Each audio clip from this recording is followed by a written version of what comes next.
Welcome to the video. आज इस video में आपको मिलेगा junior assistant memory based paper 2023 का। मैंने 2024 का पेपर करा दिया हुआ है, ये 2023 का है and soon there will be a 2022 video also. उसके अंदर भी मैं सारे पीवाईक्यू पेपर ले आऊँगी। All 20 questions are here. इन्हें एक बारी प्रैक्टिस करो। जिन लोगों ने पेपर दिया है वो भी पढ़ें, जिन्होंने नहीं पेपर दिया वो भी एक तरह का लर्न करने की कोशिश करें, ठीक है। समझें कि किस तरह का पैटर्न आता है पेपर में। चलो स्टार्ट करते हैं फर्स्ट क्वेश्चन से। There are plenty of tomatoes in the fridge, you dash by any. बच्चे प्लेंटी का क्या मतलब होता है? टू मैनी, ठीक है, टू मैनी। अच्छा, अगर एक काउंटेबल चीज की बात हो रही है, टमेटोज की बात हो रही है, तो हम मैनी लगाएंगे। कोई ऐसी चीज जिसे काउंट नहीं कर सकते, वाटर, तो हम क्या बोलेंगे? हम मच लगाएंगे। ये बेसिक चीजें हैं जो आपको आहिस्ता आहिस्ता आ भी जाएंगी। You dash by any. इतने सारे टमेटोज फ्रिज में आगे ही पड़े हैं, ऑलरेडी पड़े हैं, और मत लेकर आना। यू नीड नॉट, ठीक है, जरूरत ही नहीं है। नीड मतलब जरूरत ही नहीं है, तो नीड नॉट लगेगा। Fill in the blanks with correct options. He formed dash close friendship with dash group. उसने बहुत अच्छी दोस्ती कर ली ग्रुप के साथ. He formed a close friendship with a group आएगा या the group आएगा? With a group. With the group. He formed a close friendship with a group. उसने एक ग्रुप के साथ बहुत अच्छी फ्रेंडशिप कर ली है. ठीक है, चले. Choose a sentence with appropriate user punctuation. Punctuation mark देखना है बच्चे। सबसे पहले तो सेंटेंस की बात की है उसने। आप अगर इन चारों जगह पे देखोगे ना, तो I know what you want, I know what you want, ये सब सेंटेंस है, तो यहाँ क्वेश्चन मार्क नहीं आना चाहिए और एक्सक्लेमेटरी मार्क भी नहीं आना चाहिए। तो ये तो पहले ही गलत हो जाते हैं, ठीक है। अब मैं आपको एक चीज समझाना चाहती हूँ कि अगर आप सेंटेंस की बात कर रहे हो तो आप इसे डायरेक्टली लिख सकते हो, I know what you want. आपको बीच में किसी भी कॉमा लगाने की जरूरत नहीं थी। मैं जानती हूँ आपको क्या चाहिए, I know what you want, ये एक नॉर्मल सेंटेंस था, आपको बीच में कॉमा लगाने की जरूरत नहीं थी। This is the correct answer. Next, what is the meaning of the highlighted word? यहाँ पे हाईलाइटेड वर्ड है बच्चे ये टिप्ड ऑफ, ठीक है, मैंने मार्क नहीं किया, मैं अब कर देती हूँ। Tipped of.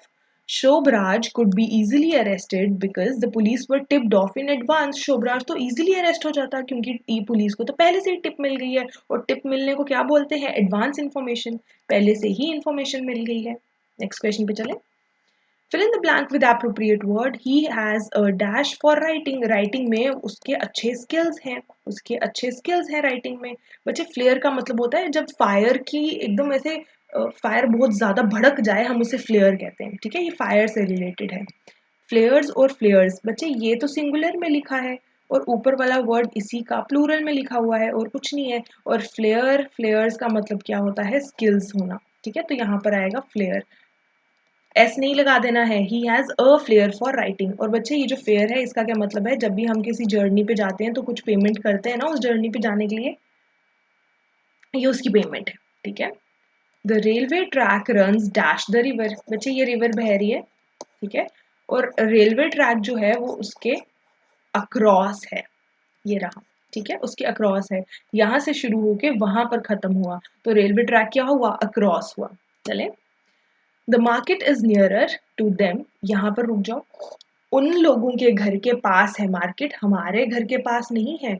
The market is nearer to them than us. हमारे घर के इतने पास नहीं है जितना उनके घर के पास है. तो यहाँ पे क्या आना चाहिए? Us. Moving on to the next question. Dash light comes from the sun. क्या आना चाहिए? बच्चे ये तो एक नॉर्मल सा सेंटेंस है, आप इसके आगे कोई आर्टिकल क्यों लगाना चाहते हो? लाइट ये एक यूनिवर्सल या फिर एक बेसिक, एक फैक्ट चीज है, तो इसके आगे अ लगाने की, एन लगाने की, द लगाने की तो कोई जरूरत ही नहीं है. लाइट कम्स फ्रॉम द सन, सूरज से रोशनी आती है. द लाइट आती है, ए लाइट, अ लाइट आती है, एन लाइट आती है. आपको किसी आर्टिकल की जरूरत नहीं है इसके आगे, ये कंप्लीट सेंटेंस है, ठीक है. Light comes from the sun. चलो. Which of these is use between sentences which are grammatically independent. ये बोल क्या रहा है? ऐसी कौन सी चीज, कॉलन, सेमीकॉलन, कॉमा या हाइफन, ऐसी कौन सी चीज दो इंडिपेंडेंट सेंटेंस के बीच में आती है? मतलब एक सेंटेंस में यहाँ लिख देती हूँ, आई लाइक एप्पल, ठीक है, ये के लिखा है, मैं दोबारा लिख देती हूँ, आई लाइक एप्पल, ठीक है, और मेरा भाई है एक, ही लाइक्स ग्रेप्स, ठीक है, उसको ग्रेप्स पसंद है. बच्चे एक चीज ध्यान में रखना, जब भी आपको यहाँ लगता क्या है, यहाँ लगता है सेमी कॉलन। जब भी आपको सेमी कॉलन लगाना है ना, तो अगर आप किसी एडिबल चीज के बारे में बात कर रहे हो तो यहाँ पे भी एडिबल लगाओ। दोनों इंडिपेंडेंट सेंटेंस बनाओ, बट दोनों सेम चीज के रिलेटेड होने चाहिए। तो यहाँ पे लगता है सेमी कॉलन। तो मैडम कॉमा नहीं लगेगा, हाइफन नहीं लगेगा, सेमी कॉलन। तो मैडम कॉलन कब लगता है? ये जो कॉलन होता है ये कब लगता है? जब हम कोई चीज इंक्लूड करते हैं ना बच्चे, तब हम कॉलन लगाते हैं। अब मैं आपको एक एग्जांपल दूं। I am making ice cream, I need the following items. मुझे ये चीजें चाहिए, फॉलोइंग आइटम्स। मैडम कौन सी चीजें चाहिए? अभी बताती हूँ। ये लो, मुझे चाहिए water, milk, sugar, etcetera etcetera, और भी बहुत सारी चीजें। मुझे वो इंक्लूड बताना था ना कि क्या क्या चाहिए, तो उसके लिए मैंने क्या लगाया? कॉलन लगाया। लेकिन अगर दो इंडिपेंडेंट सेंटेंस होते हैं तो उनके साथ क्या लगता है? उनके साथ लगता है सेमी कॉलन। ठीक है, next question. Select the most appropriate antonym. Antonym मतलब opposite word. Select the most appropriate antonym of the given word modest. बच्चे मॉडेस्ट इंसान बड़ा हम्बल इंसान होता है।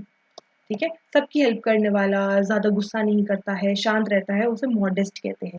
अनहैप्पी तो नहीं होगा एंटोनिम, कंसीटेड होगा। कंसीटेड का मतलब पता है क्या होता है? मी, माई सेल्फ एंड आई। जो मैंने बात कह दी वही पत्थर की लकीर, तो वो कंसीटेड इंसान होता है। बच्चे सुलन इंसान, सुलन इंसान पता है कौन होता है? जिसका मुंह हमेशा सुजा हुआ ही रहता है, 24 घंटे नाराज ही रहता है, उसे सलन कहते हैं। और ग्लम इंसान भी, ग्लम इंसान का मतलब यही होता है गुस्से गुस्से में रहना, उदास उदास रहना, उखड़ा हुआ रहना, छोटी बात से परेशान हो जाने को ग्लमी कहते हैं। Next, rearrange the following jumbled sentence, jumble words to form a coherent sentence. Coherent मतलब सही सेंटेंस बनाओ। चलो, they considered the decision making important carefully before. बच्चे बिफोर ये टाइम जो दर्शा रहा है, ये लास्ट में कैसे आ गया? ये तो बीच में आना चाहिए ना।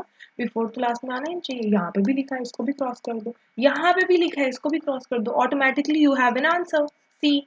दे consider carefully before making the important decision. Important decision लेने से पहले उन्होंने काफी सतर्क रहे, काफी ध्यान दिया उन्होंने। Next, which modal verb can be use to express necessity. ऐसा कोई मॉडल वर्ब है जो जरूरत के बारे में बात करता हो या ऑब्लिगेशन के बारे में बात करता हो कि ये काम तो तुम्हें करना ही पड़ेगा? वो होता है मस्ट। ये तो तुम्हें करना ही पड़ेगा, must is the right answer. Next, choose the correct article. I need dash assistance with this complex problem. Complex problem कौन सी होती है? जो डिफिकल्ट टू सॉल्व हो। ठीक है, ऐसी प्रॉब्लम जो डिफिकल्ट टू सॉल्व हो उसे कॉम्प्लेक्स प्रॉब्लम कहते हैं। मुझे मदद चाहिए, आई नीड असिस्टेंस। बच्चे असिस्टेंस फिर एक अनकाउंटेबल नाउन बन के आपके सामने आ गया है। आपको इसके आगे फिर भी कोई आर्टिकल लगाने की जरूरत नहीं थी। I need assistance with this complex problem. मुझे असिस्टेंस चाहिए इस कॉम्प्लेक्स प्रॉब्लम से। ठीक है, चलो। What does the idiom a penny for your thoughts का क्या मतलब है? बच्चे पहले तो penny का क्या मतलब है? Small amount. ठीक है, एक बहुत ही छोटी सी अमाउंट देने को कहते हैं penny for your thoughts। जब भी आपको कोई अच्छी सी राय देता है और आपको मन करता है इसको थोड़े पैसे दे देते हैं, इसने हमें हमारी अच्छी मदद की है, या हम इसके पैसे की जगह हम कुछ और दे देते हैं, हम उसे भी penny for your thoughts कह सकते हैं। ठीक है, to offer someone money for their opinion और information।